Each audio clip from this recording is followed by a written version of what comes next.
Like if you think about it, Jen, in like 10 years, because Google Maps, how long has Google Maps been around? Google Earth, Google Maps, 8 years, let's say. Sure. So say in 2 years, you'd be able to go back on Google Map, Google Earth, and look at exactly what was happening in the world at that exact moment 10 years ago because of Google Maps. You'll be able to look back in the past and see exactly what was happening and what the world looked like at that moment, at that spot, at that time in Crazy. history. So much energy.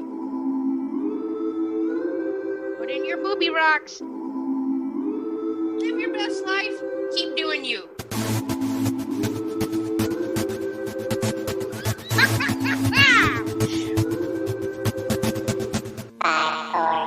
So much energy. Let's stick together with some high kicks. Wow, wow. All right, everybody, welcome to this episode of So Much Energy. I'm here with Jeff Jones. But hey, speaking of that Google Map reference, we had a friend that her dad had passed away, and she kept going to Google his address and saw him out there mowing the lawn. So when she wanted to see him, she would pull that up. Oh, that's nice. That's a good point also. Yeah. Yep. So she posted that she loves Google Maps for that reason. She could just pull it up and see her dad mowing. Yeah, he's mowing too, not just like walking to the car, or you just see like if you look at ours, you see like a car I used to have sitting in our driveway and a tree that used to be there. Yeah. Like, you know what I mean? But like to see somebody actually in action doing something, that's fun. Yeah, that's pretty cool. Yep. All right, Jeffy, I know that we've talked about your eating plan and how you don't like to eat, but like you eat like once a month or something, I don't know.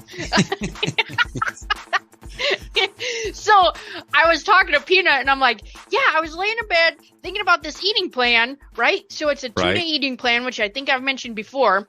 You eat for 2 days? No, it's like I eat the same thing every other day. Okay. So it's one day and then the next day, the same thing. Anyways, so I was laying in bed and I'm like, oh man, I can make this cool spreadsheet and put like half naked girls on there to keep me motivated, you know? And then I thought I'll put today and tomorrow, but then I'll meal prep and then it'll always be tomorrow. So I'll never get to tomorrow. No, you'll just keep meal prepping for today. You'll Groundhog's Day it. You're just always in the same day. Oh, so I was laughing so hard at the thought because I had it all printed, like ready to print and go. But I was like, wait. And then I was talking to Peanut. We were laughing so hard about meal prepping for the next day. But it just goes, the food's going to go bad because man, I sure can't wait till tomorrow. And then the next day, I sure can't wait till tomorrow. How long am I eating these rice cakes for? Yeah. But honestly, I've been doing it's called carb cycling. So it's like one day I eat like 6 meals and then the next day that are like two or three that have carbs in them. So I eat like small things of rice, a little bit of rice. Right. And then the next day I barely eat any carbs. And so it's like carb cycling, right? But it's worked pretty good. I've lost like 13 pounds in 4 weeks. Nice. You look thinner. Yeah. I figured it was the hiking. Oh yeah, no, that too. Well, it's being outside. All the cardio from the meditation drum. Oh, I know. Cardio. Just on this arm, though, I got a Popeye arm from slapping the meditation drum. Okay, so speaking of hiking, didn't I tell you I was going on the hiking retreat? You did. Yes, you did. You go tell me you were going on one. How'd that go? Good. Did I talk on here about how Josh thought I was going to not make it out alive? Yes, you did. Okay, so I did make it out alive. I did share when I introduced myself. I said, hey, I'm Jenny McKinney. You know, I'm from Johnson City. There was kind of a lot of churchy people there, so I just kept it clean. You know, usually I yell, I'm from the city of Johnson, so I left that out. And then I told them I'm not allowed to drink the Kool-Aid. So if they bring Kool-Aid out, I cannot be drinking that here because Josh thought I was signing up for a cult at some point. So they all thought that was pretty funny. And then by the end of the retreat, they asked me to do a stand-up comedy show in October for the whole group, which there's going to be like over 100 people there. So a religious group? No, the whole hiking group. Oh, okay. So, yeah. So we have a group called Girls Who Hike Tennessee. And then what they do is like we're ambassadors and it's not like a paid thing, But what we do is we just advertise, hiking in Tennessee to share like the beauty of the land and the parks. Right. And we can raise money for the parks, which is the intention. So, to get people outside and hiking or just going for a walk in nature and really just like unplugging is the Right. goal. Nice. Yeah, but there was a lot of cool stuff. We learned how to use a compass. Like, I mean, it sounds pretty easy, but really when you need to like use it on a map, I didn't know that. Or when you get lost in the woods and don't know how to tell where you're at on the map, like if there's not a landscape that you can tell where you're at. So the ranger came and she did a little class on how to use the compass to find yourself on the map. Nice. I kind of learned that at a young age when we'd be out in the woods. I got lost a lot out in the back fields of the woods out there. Yeah. And that's what I like. And I noticed, I think I just picked it up from like watching movies and things like where the sun sets, you know what I mean? Rises, sets, the moon comes up, goes down. We've always used that, but I have always learned I knew how to use a compass. And one time we were on Isle Royal up in Lake Superior for 9 days hiking, me and a buddy. And we realized on like day 4, we weren't going to make it all the way around to get back in time for our boat to make it. Yeah. And so we literally had to cut right across the island and we walked through swamps, through woods. I mean, but we used a map and a compass the entire time. Yeah. Yep. And that was like, we were both like, man, I'm glad we know what we're doing. Yeah. Because honestly, we would have probably still been on that. That was in like the year 2001. We would have still been on that island. Shoot. So when you go hiking too, this is just general knowledge for people, because we talked as a group when people go out for a hike, like some people had people that would show up in like tank tops and flip flops, for a hike out in the woods. And you're like, probably not appropriate. You know what I mean? No, just for footwear is crucial. Bug bites, and know your environment, because sometimes you don't need hiking boots. You might if you want the support, but sometimes if you're just going on a day hike, you can just get away. A walk. Yeah. You can get away with tennis shoes, comfortable shoes. Yeah. But you just got to know your terrain. If you're going to be dealing with rocks and roots and stumbling and stuff, you need something for support. And footwear if it's slippery, is ridiculously important. Gosh, it's so true. And I found some super cheap hiking poles, like walking poles that are adjustable at Walmart. They were like $19.99. Nice. And it's like the Trail something brand. Pretty great. But they're adjustable, and then they come with like the spikes. They come with like the little stopper part. Yep. Are they collapsible? Yes, that's what I meant. I'm sorry, I was saying adjustable. I mean collapsible. Yeah. Yeah, so you can store them. Yeah, so I just put them in my backpack. So hiking sticks are super helpful. Make sure that you have like a plenty of water. Don't go out there. And the main thing too, I just want to share this. I don't know that this is happening with anybody, but I would say probably the most aggressive story that we had was this one girl was on a backpacking trip and she was out there with a group of 10 people and they were going to be staying overnight at this one park, and somebody hurt their ankle. I don't know if she broke it or sprained it. Sometimes a sprain is worse than the break, but they had to stop and they had to sit in that spot until the ranger came. And when they called, they couldn't get the ranger. The ranger said, I can't get out there till Sunday. And it was Friday night. Oh, yeah. Yeah. So if you can like learn how to carry somebody the right way, if that's something that you're able to do safely, I'm not telling you what to do, just saying, but they had blankets, they had like a thermal blanket. I mean, you got to be prepared if you're out there, but they had to wait for 2 days. Yeah. What I recommend is taking somebody who's overly cautious and overly packs for things like that and overly prepares and let them carry all that stuff. Right. Honestly, anytime we've gone, because weight's always been an issue. Anytime I've gone hiking, it's never been, I've gone on a day hike, but anything over a day has been over a week. You know what I mean? It's been like at least 7 or more days we're out. So you carry everything, your food, everything with you. Right. Weight is important. Like we left one time. I think when I left, my pack was 85 pounds. Whoa. I think when we returned, it was 42. It was like exactly half. Whoa. Yeah. Dang. That's just but you learned it. You take a lot of stuff like bagels. You know what I mean? Food that's going to hold up and can take a beating and can take, Yeah.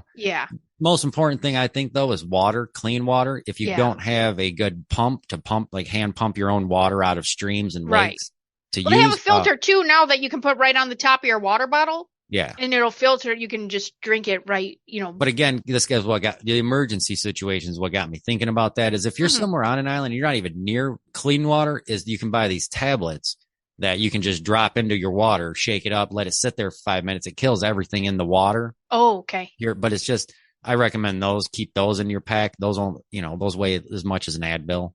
Does that give you like explosive situation? I feel like if that's cleaning out the water, why isn't it cleaning you out? It could. I don't know, Jen. When I go also, I take a shovel. I have a shovel. It's an orange shovel that's about the size of a little hand spade, like for the garden, and it keeps toilet paper in the handle. Oh, yeah. So you can dig a hole, poop, wipe with your biodegradable toilet paper, and bury it back in the hole. Nice. Yeah. Super side note, I don't know if you knew this or not, but we were talking about we were certified in Leave No Trace, which is basically like you save the environment and you don't let people know that you were there. Pack in, pack out. Yeah, anything you take in with you, you take out with you. Yes. Yep. And I didn't know that plastic takes like 480 years to disintegrate. Oh, yeah. I just want to share that because I was shocked. I guess I just I had no idea. I mean. Yeah, it is ridiculous. That's crazy. 480 Plastics, years. Wave of the future. Right. Crazy. Crazy. Another funny thing that happened when I was talking to Peanut, I called her and on my carb day, I was eating Cheerios. And she's like, oh, that sounds amazing. Just like Cheerios with the cold milk. And I was like, okay, well, whatever. And so as we keep talking, so we're talking for about 20 minutes and somebody knocked on the door and she's like, oh yeah, I did Kroger Now. And so Kroger Now is like you send them it's just like a personal shopper and then they show up at your house but they guarantee it like within 15 minutes or so. We were laughing so hard, like is somebody just standing in the carts and then just takes off like they're in a race and like smashing into the little geriatrics and bouncing off and like you seem just taking turns in the store just up on two wheels, the cart spills, they gotta pick it up. You just hear the cart coming from the oblong wheels. You hear it coming down the aisle. Yeah. Yep. Oh my gosh. And then like all the little geriatrics after they go to like their little forget-me-not meeting, then they're like, did you see that lady at the Kroger? Phew, she was walking too fast. And then, but it was funny because by the time I mentioned it to the time of our conversation at the end, she already had Cheerios and milk. Nice. So it's like not Kroger Now, it's right now. Oh man. So remember when we talked about Cindy Kaza, the psychic from the paranormal shows? She was going to be on the show and like I keep reaching out and I know she's busy because she's doing a whole bunch of other shows. Well, she opened up a mentorship, like a psychic mentorship that you can sign up for. It's for I think 5 weeks, all Sundays in March. And it's like a 3-hour course with her, and she'll mentor you on your abilities. Like as a group or individually? Group. Okay. Yeah. So that's how her class was last time. It worked out really good where she explains what to do for the like the breakout session, and then you break out in the group, and then you come back, and then she, we share, and then she kind of gives information like how to use that. So this is more not like a career path, but different ways that you can use your abilities in life. Right. Yeah. So I signed up for that. Nice. That'll be fun. Actually, this week I was at work looking for something to listen to, and randomly it came across how to read a simple 3-card tarot spread. Oh, okay. And I'm like, oh, okay, that's a half-hour video. I can listen to that. So I listened to it. Yep. As soon as I got home that day, I pulled out my tarot books, dug out my tarot cards, and started learning the 3-card self-spread. I'm learning, I don't know. It's happened to me probably 6 times throughout the years where I get a big interest in the tarot. Yeah. And it just gets overwhelming at some point to me that it becomes, and this time I'm going into it again. And I think it has to do with the fact that the video I watched was doing a simple spread for yourself, how to read stuff for yourself. Yeah. And this lady she had a lot of good selling points on every morning she gets up, she does this spread. Yeah. You know what I mean? And it just sets her tone for the day kind of thing. And she was very intriguing. It got me to the point where I'm like, yep, I'm going to learn how to do a 3-card simple spread to read the tarot cards just for myself. Yeah. You know what I mean? Not going into it like, oh, I can learn tarot and learn how to read. No, this is simply, so I'm psyched about that. I started doing that this week, looking up more videos, trying to help me understand. I mean, I got books and stuff too. I can look it up for simple, quick reference, but the explanation of the cards. Yeah. Yeah. and just the difference in like the different cards, and then plus the trump cards and the Yeah. everything else. And so I've been looking into all that this week on my own time, listening to stuff too, and just getting psyched about doing self tarot. Yeah. That's cool. Yep. I think too, that's kind of how the class for Cindy is. It's like, it's for you to like trust your abilities and then do like, so this is really like the next step if you have abilities, what to do with them, Right. because a lot of people don't trust themselves.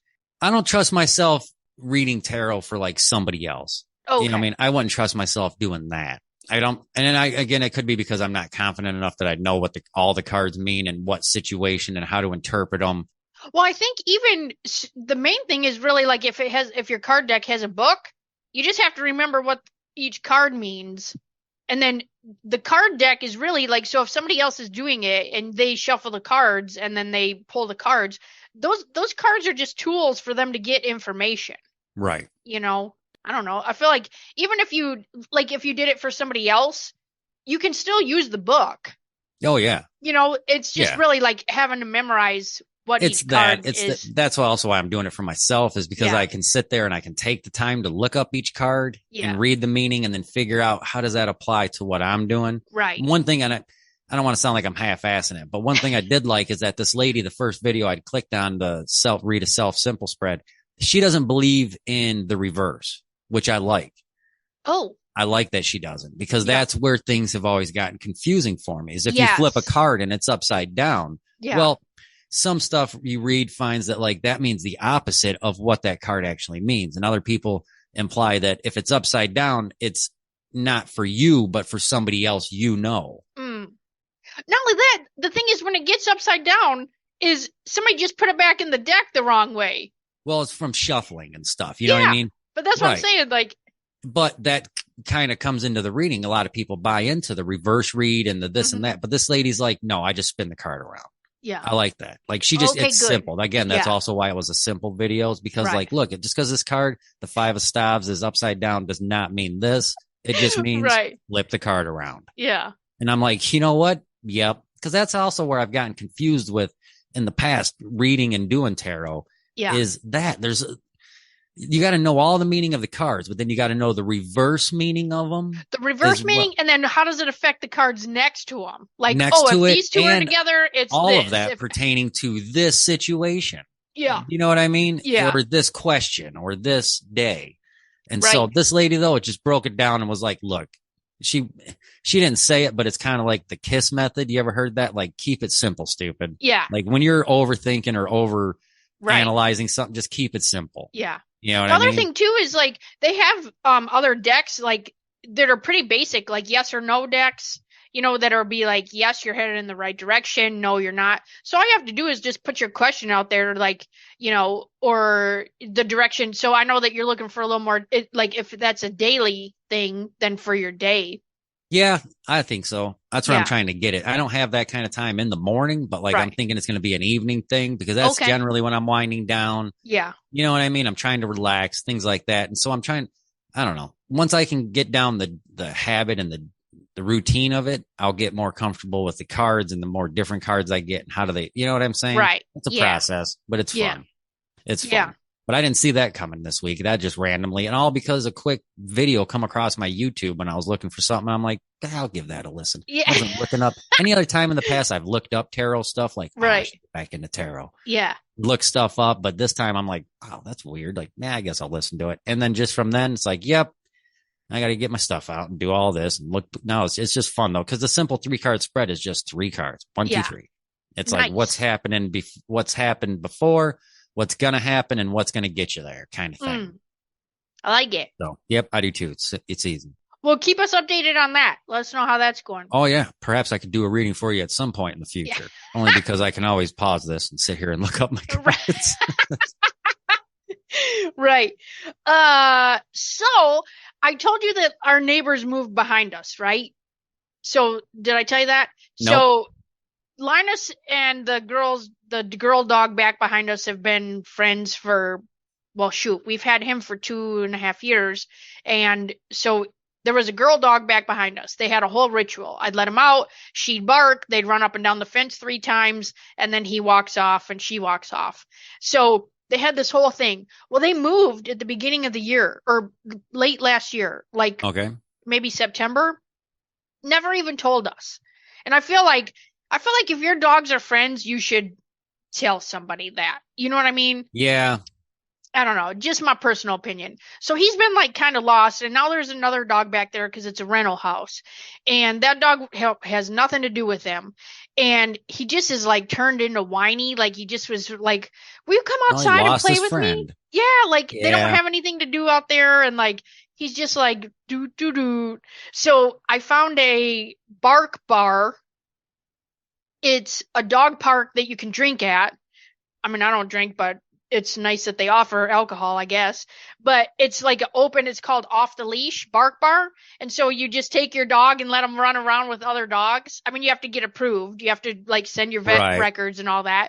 And then once they approve you, you can Okay. bring them. And so we're going to take him there today just to let him run around and find That some new does sound friends. like fun.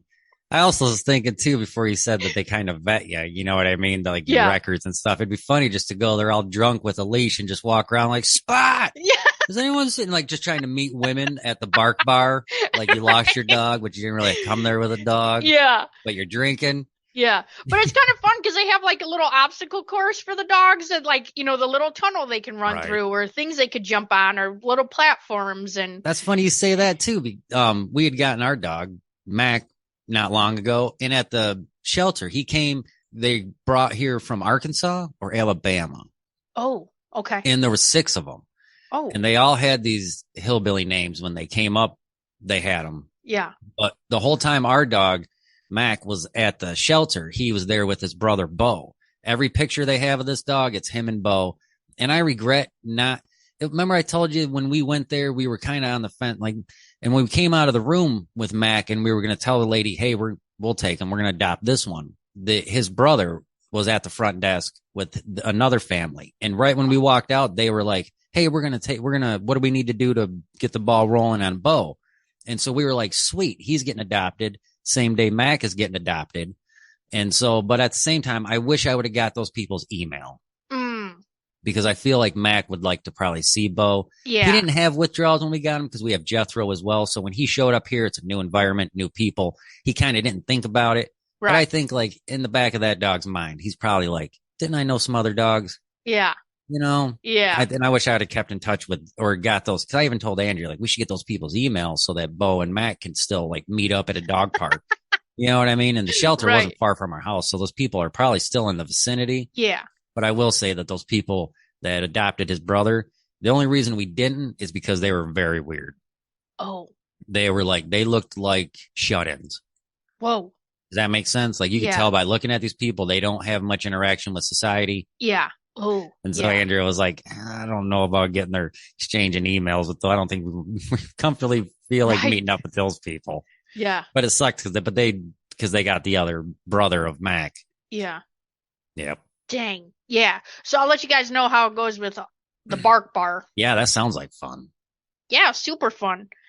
Oh, actually, okay, one more thing. Did I talk about liquid death on here? Oh, Four Loco?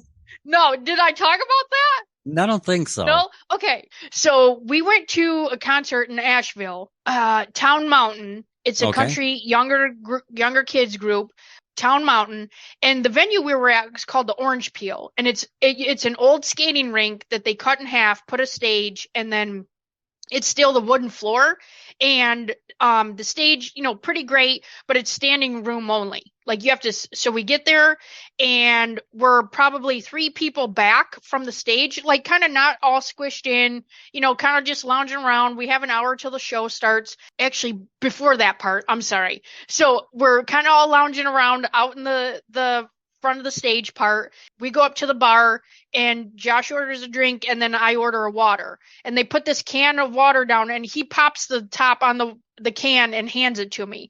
And like, have you ever just been in shock where you're like, I'm not touching that? Well, it says liquid death on On this the can. water? On the can. Can Yeah. of water. It just said liquid death. Okay. I wasn't touching it, and so I look down in the can and it's clear. And I'm like, oh, I ordered water. He's like, yeah, it's water. And I was like, I don't feel right about this. So I pick it up, and it actually is, it's a white can, says Liquid Death, written in like death metal script. Right. And it's mountain water. It's a can of water. So I think the intention is for them not to have a plastic bottle, but they have like a great mission statement, and then it's for you to kind of fit in with everybody else drinking, I think is the intention, right? Right. That it looks like some kind of seltzer or Zima, something. Right. White Claw. So we go back out into the crowd, and Shannon and G-Dub are there, and we're all laughing. And then G-Dub's family comes in, like his younger nephew, and he comes in, and we're all hooting and hollering. And this drunk girl next to me is like, she's like, God dang it, that girl keeps laughing, and she is buzzed on whatever is in that can. And so then I hear her say that, right? And she's talking about my water. I'm just drinking water. And she's like, why does she keep laughing? She's wasted over there. That's what she keeps saying about me. So 10 minutes later, she's got a can in her pocket, and it falls out of her jacket, and GW picks up the can of water, the Liquid Death, and hands it to her. And he's like, oh, here you go. And she's like, it's water. And she's all disgusted because it's water. Like, she went over there to buy it. She thought I was wasted on water, you know. Yeah, so we couldn't stop laughing about that. So we get about 3 people deep. You know, it's getting a little more crowded, so we kind of move up towards the stage.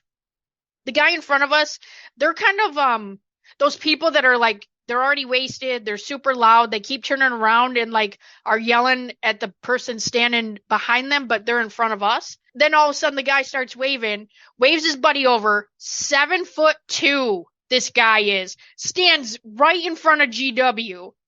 And GW is like, by God, you're not just going to come up here and stand here, right? Like, you guys are going to move? And he's like, no.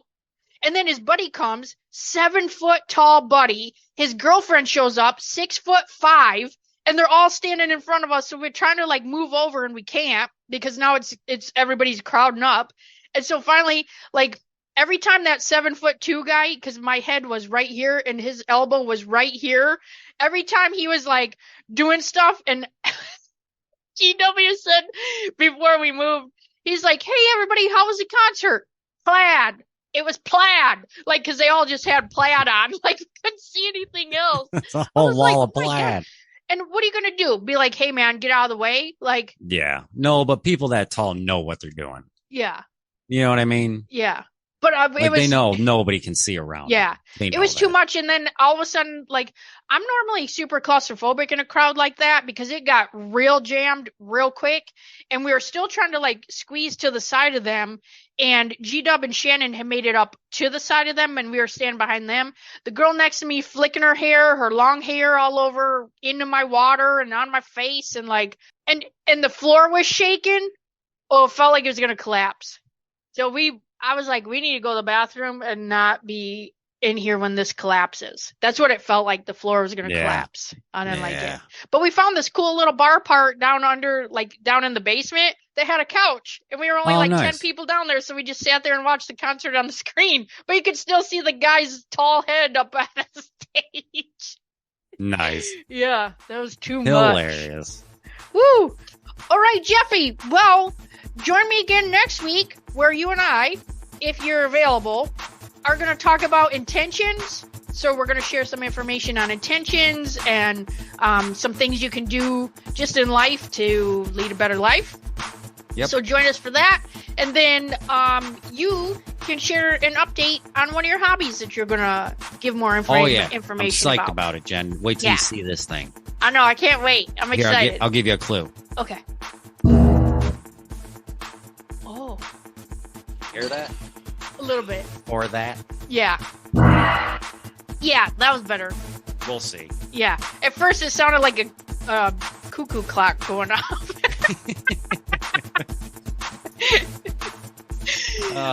All right. Good times, Jeffy. Thanks for being here this week, and we'll see you again next week. All right. We'll see you, Jen. Okay. See ya. Peace.